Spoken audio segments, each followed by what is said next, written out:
श्री राधे राधे, श्री हरि राधे राधे, आपके चरणों में कोटि कोटि प्रणाम। महाराज जी, क्या जो भी मनुष्य अभी इस जन्म में इसलिए है कि उसके कर्म ऐसे थे कि उसे जन्म लेना पड़ा, क्योंकि उसे पिछले जन्म में मोक्ष नहीं मिला? ये जितने भी मनुष्य हैं उनको मोक्ष नहीं मिला, इसलिए ये जन्म मिला महाराज जी। हाँ, अगर मोक्ष हो जाता तो फिर जन्म नहीं होता। मोक्ष नहीं मिला, वो अपने शुभ और अशुभ कर्मों का भोग करते रहे और शुभ अशुभ कर्म नए करते रहे, तो वो क्रम बना रहा। शुभ अशुभ कर्म का भोग करके शुभ अशुभ कर्म जो जमा है उनको विध्वंस कर दे, संचित कर्म जो उनको नष्ट कर दे, आगे के जो शुभ अशुभ कर्म है उनको मिटा दे, भगवान को अर्पित करके उनको निष्फल कर दे और प्रारब्ध के शुभ अशुभ को भोग ले, तो जीवन मुक्त हो जाता है। और जब जीवन मुक्त हो गया तो जन्म होना फिर नहीं होता।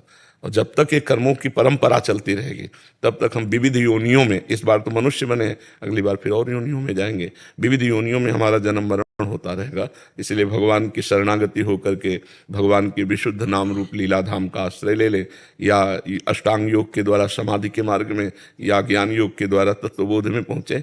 बिना तत्वबोध हुए, बिना असंप्रज्ञात विचक्षणा समाधि लगे और बिना भगवत प्रेम हुए जन्म मरण के चक्र से मुक्त होना बहुत कठिन है।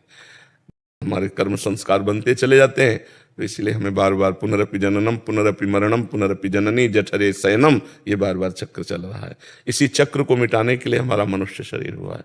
अब संभाल लो।